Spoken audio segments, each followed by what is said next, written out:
So it was.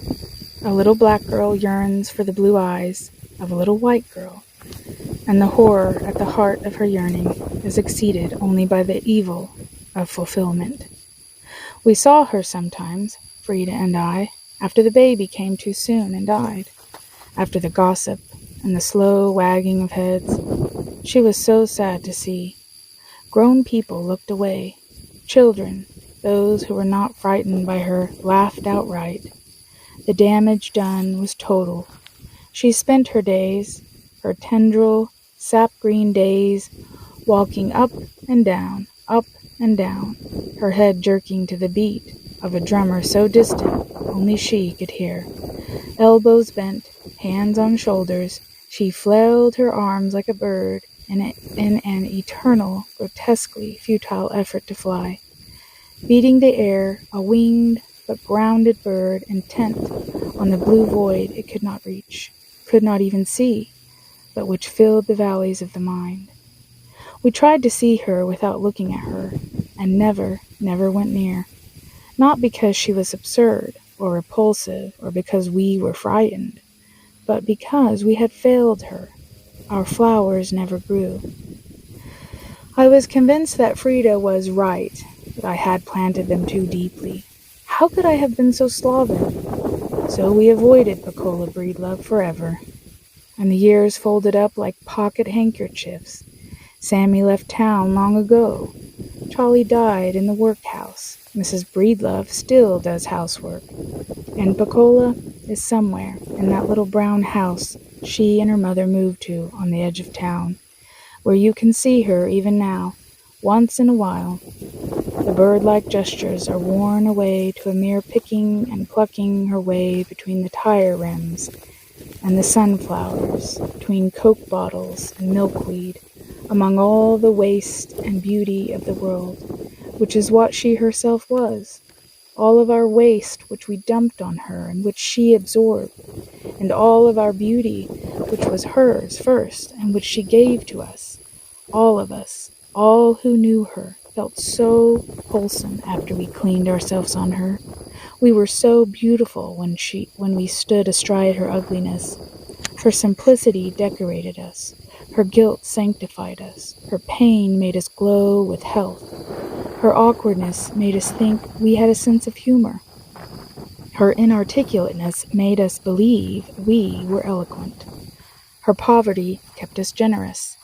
Even her waking dreams we used to silence our own nightmares. And she let us, and thereby deserved our contempt. We honed our egos on her, padded our characters with her frailty, and yawned in the fantasy of our strength. And fantasy it was, for we were not strong, only aggressive. We were not free, merely licensed. We were not compassionate, we were polite. Not good, but well-behaved. We courted death in order to call ourselves brave, and hid like thieves from life. We substituted good grammar for intellect. We switched habits to simulate maturity. We rearranged lies and called it truth, seeing in the new pattern of an old idea the revelation in the word. She, however, stepped over into madness, a madness which protected her from us simply because it bored us in the end. Oh, some of us loved her. The Maginot Line and Charlie loved her. I'm sure he did. He, at any rate, was the one who loved her enough to touch her, envelope her, give something of himself to her. But this touch was fatal, and the something he gave her filled the matrix of her agony with death. Love is never any better than the lover. Wicked people love wickedly. Violent people love violently. Weak people love weakly. Stupid people love stupidly. But the love of a free man is never safe. There is no gift for the beloved.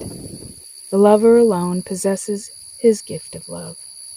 The loved one is shorn, neutralized, frozen in the glare of the lover's inward eye. And now, when I see her, searching the garbage for what?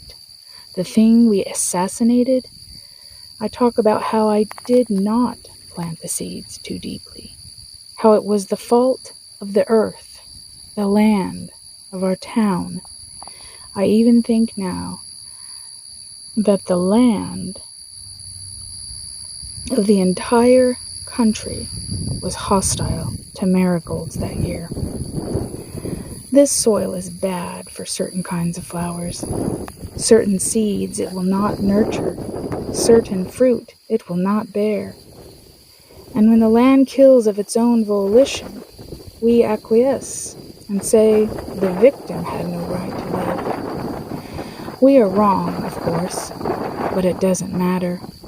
It's too late, at least on the edge of my town, among the garbage and the sunflowers of my town. It's much, much, much too late.